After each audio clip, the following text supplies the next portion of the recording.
Bueno, todas estas preguntas te las vamos a poder hacer a Luis Eco, economista, con quien estuvimos hablando ayer y que él además emitió un comunicado sobre el tema. ¿Qué tal, Luis? ¿Cómo te va? ¿Qué tal? Buen día, Mariano. Mm, Gracias por llamarme. No, gracias a vos por aclararnos todo esto, ¿no? ¿Qué es lo que están viendo Bueno, ustedes? lo vamos a intentar. Vamos a intentar, exactamente. ¿Qué es lo que están viendo ustedes respecto, primero, el tema de las bandas, ¿no? Caputo había dicho que no se iban a tocar las bandas hace menos de un mes, que era inamovibles. Bueno, hoy las tuvo que tocar. ¿Qué lo llevó a tocar las bandas y qué efecto podría llegar a tener esto?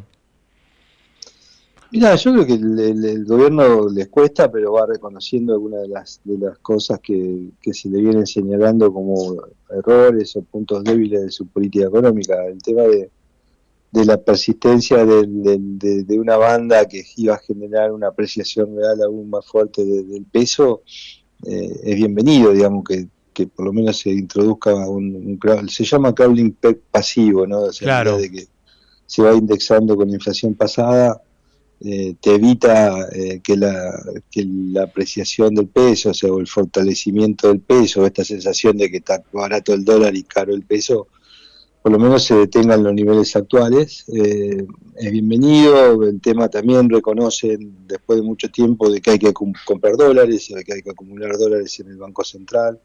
Ujú. Hay un poco de duda si el que va a comprar dólares es solo el Banco Central o que va a ser el Tesoro, porque el que debe los dólares es el Tesoro, con lo cual hay ahora que ver si el Tesoro compra por su lado o le termina comprando los dólares al Banco Central. Ajá.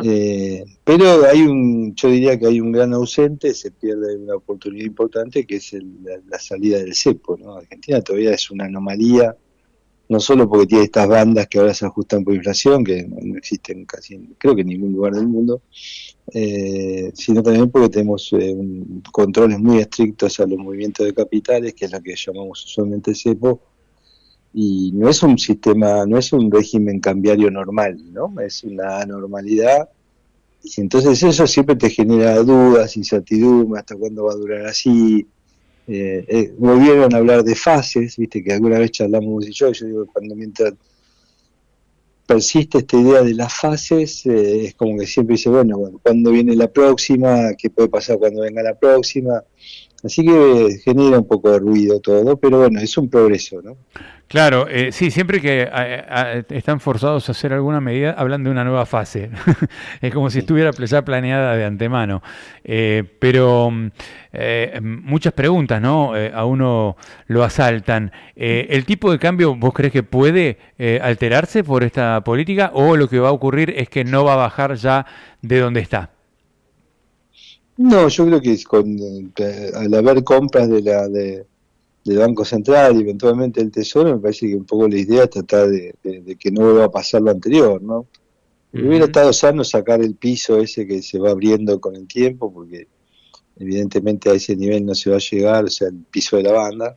Sí, Pero bueno, 900, supongo que eso, 900 y pico de pesos, eso ya es sí, imposible hablar sí, de un... supongo que es un poco para mantenerle el relato previo. Claro.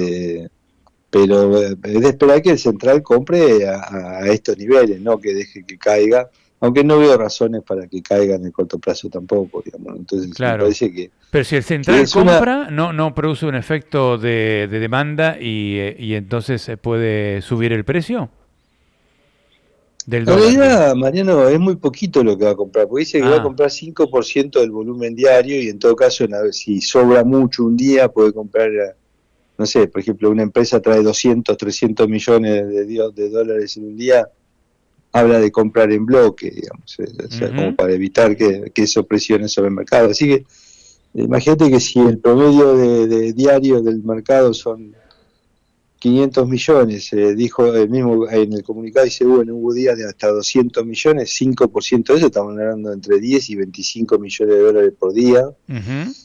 lo cual te da 200 millones de dólares al mes, con el máximo 500 millones de dólares al mes. O sea, son cifras que todavía te dejan como un sabor a poco en el sentido de siempre es mejor que cero, ¿no? Claro.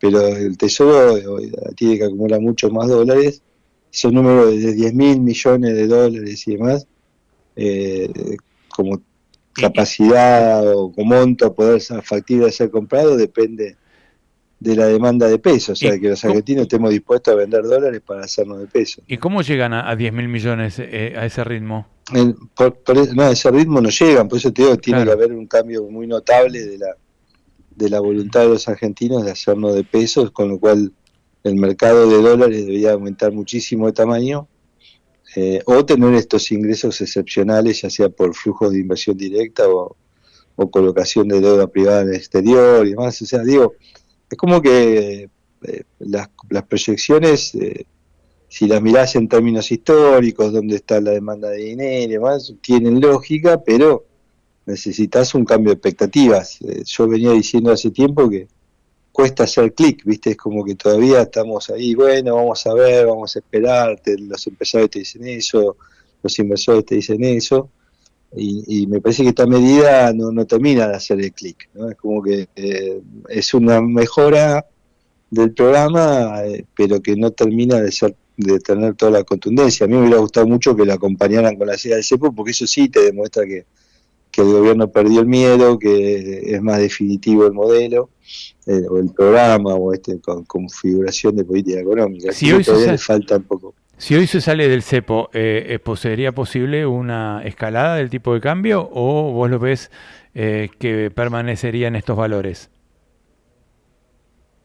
No, yo no veo razones para un salto cambiario que sorprenda y que genere preocupación, y un salto inflacionario importante. Yo creo que, por eso te digo que me gusta, que estaría bueno hacerlo ahora, ¿no? Porque claro, después muchas veces esas decisiones las tenés que tomar en el peor momento. Consulturas más críticas, claro, en momentos más críticos, y eso ahí sí te puede generar un problema. Yo creo que ahora la situación es un poco más de como mayor tranquilidad, se ganó la elección, se sabe que está el respaldo de los Estados Unidos, viene el verano, con lo cual, digamos, aumenta la demanda de pesos siempre en esta época, con lo cual ahí tiene un poco más de margen para trabajar. Así que yo me hubiera gustado ver algo más definitivo, ¿no? Entonces, claro. Ahora sabemos que estamos en una nueva fase y que habrá que ver si la fase se cumplen las expectativas que tiene el gobierno respecto de esa fase. Vienen varias fases que no se cumplió la expectativa del gobierno, apuesta que esta vez sí, pero todavía estamos en un régimen anómalo y que por tanto no puede ser visto como algo permanente, ¿no? ¿Vos crees que la mayor emisión monetaria para comprar dólares podría provocar inflación o tener una presión inflacionaria? Y ahora digamos, hay un poco más de inercia inflacionaria hacia adelante, ¿no? O sea, el hecho de que estás indexando las bandas a la tasa de inflación pasada te genera un ancla más livianito, si querés, en materia de expectativas inflacionarias. Por lo tanto, todo lo demás igual, probablemente ahora tengamos una inflación promedio un poco más alta que la que hubiéramos tenido con cómo venían las bandas al 1% mensual. Ahora, aún así, digamos, ayer escuchaba que le preguntaban al presidente del Banco Central, bueno, pero con esto la promesa o lo que había dicho Milei de llegar a cero de inflación durante el año se aleja. Bueno, también el cero era una aspiración, una expresión de deseo, ¿no? Entonces, como que nos vamos a quedar en este umbral de inflación, pero si uno compara con lo que podría haber sido con el 1%, tal vez estemos con una inflación promedio más alta. Ahora, yo prefiero tener esa inflación promedio un poquito más alta que seguir persistentemente apreciando la moneda, que ya sabemos que causa un montón de estragos en la economía real, ¿no? Claro, hay otro dato, Luis, que no estamos, no sé si se le prestó demasiada atención, pero cayó la recaudación al 9%, ¿no? En noviembre, o por lo menos eso dicen algunas consultoras. ¿Esto es una señal de alarma? 4 meses consecutivos con caída de recaudación, porque eso obliga a ajustar más la economía para cumplir con el superávit. Sí, de hecho, digamos, hoy está acá bastante lejana la meta de fiscal tal cual se la había formulado el gobierno. Todavía hay superávit primario, pero está costando un poco más alcanzarlo, y por eso, digamos, acordate que el gobierno recientemente, incluso están en el proyecto de presupuesto, hay un ajuste mayor de los subsidios, que es el último rubro de gasto que está un poco ayudando a cumplir con las metas fiscales, ¿no? El subsidio me refiero a las tarifas del gas y luz, sobre todo. Así que sí, digamos, a mí el tema de recaudación obviamente no es solo señal de que es más difícil recaudar en un contexto de recesivo, sino también de alguna expectativa, digamos, estos proyectos de inocencia fiscal y demás también en el margen por ahí desincentivan el pago de impuestos, digamos, porque estás esperando la moratoria, a ver qué pasa. Entonces, claro, supongo que eso genera todo ruido también adicional, más allá de la recesión. Pero yo diría que lo fiscal está más o menos dentro de lo esperable, ¿sí? Y con un gobierno que siempre demuestra la voluntad de que quiere seguir ajustando, con lo cual yo no veo riesgo ahí.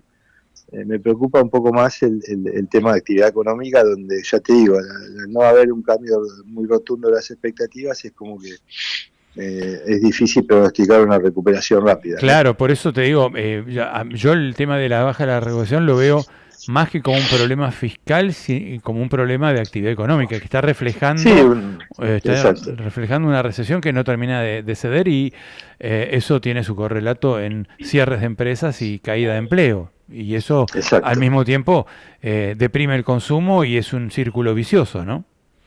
Así es, y ¿cómo puede recuperarse la economía? Y bueno, viste, las componentes más agregadas son el consumo, la inversión y las exportaciones netas. Y las exportaciones netas están hoy condicionadas un poco por la política cambiaria. El consumo depende del empleo y de los salarios, y la inversión de las básicamente de las expectativas y un poco del consumo de negocios. Y también del consumo. Y si hay demanda, sí, si no hay demanda, no. Claro, entonces, claro. Por ahora el riesgo, digamos, que tenemos es básicamente de... ¿No crees que hay que comenzar a comenzar a resolver el problema fiscal de una manera virtuosa, cortando muchos gastos tributarios que tiene el país, que tenemos el doble de Francia, por ejemplo? Esto lo dijo el Fondo Monetario Internacional, se lo dijo a Milei y a Caputo en abril, en la página 43 del acuerdo del fondo, le dijo: corten los gastos tributarios como Tierra del Fuego, como muchos sistemas que generan falta de equidad y falta de igualdad en la economía, e implican 4,5 puntos del PBI, cuando podríamos tener 2 puntos del PBI. Y eso pasa de la Comunidad Europea, perdón que te interrumpa, pero igual porque básicamente porque en 3-4 minutos te tengo que cortar. Sí. La Comunidad Europea te puede, o uno compara, entonces dice, mira, ellos no tienen gasto tributario, no, pero tienen un montón de subsidios, con los cuales no lo ponen, no es que hacen exenciones sobre los impuestos, sino que gastan.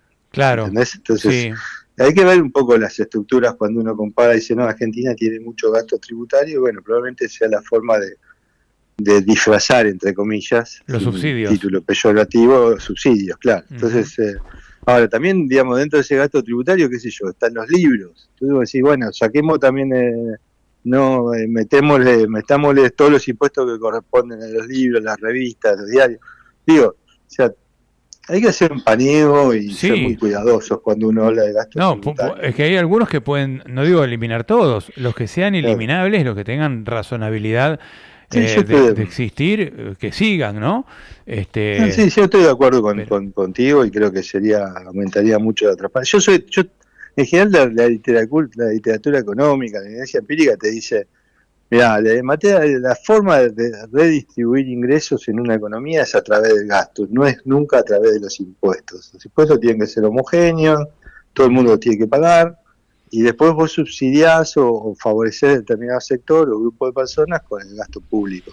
Claro, pero acá, y eso debería ser el esquema del cual vamos, ¿no? Acá un juez que gana 15 millones de pesos no paga ganancias, 0 de ganancias, por el solo hecho de decir que no, solamente puede tener un trabajo. Y bueno, yo sí, con 15 millones de pesos tendría un solo trabajo, y ¿sabes qué? Es más, me bastaría para descansar muy bien. y el laburante de 2.200.000 pesos tiene que pagar ganancias. Entonces, eso es un ejemplo, digo, de falta de equidad, ¿no? Pero bueno, es un tema largo. Eso sí, es una... Y cuando llega el presupuesto, viste, como que nadie dice, che, y se levanta la mano por bloque y no se discuten los detalles, y eso debería Claro. haber una práctica presupuestaria un poco más fuerte, ¿no? Exacto, exacto. No, yo digo esto porque ayudaría a recaudar gastos que hoy, recursos que hoy no existen y bajar impuestos para reactivar la rueda de la economía, ¿no? Ujú. Esa es la idea. Gracias, Luis. Abrazo enorme.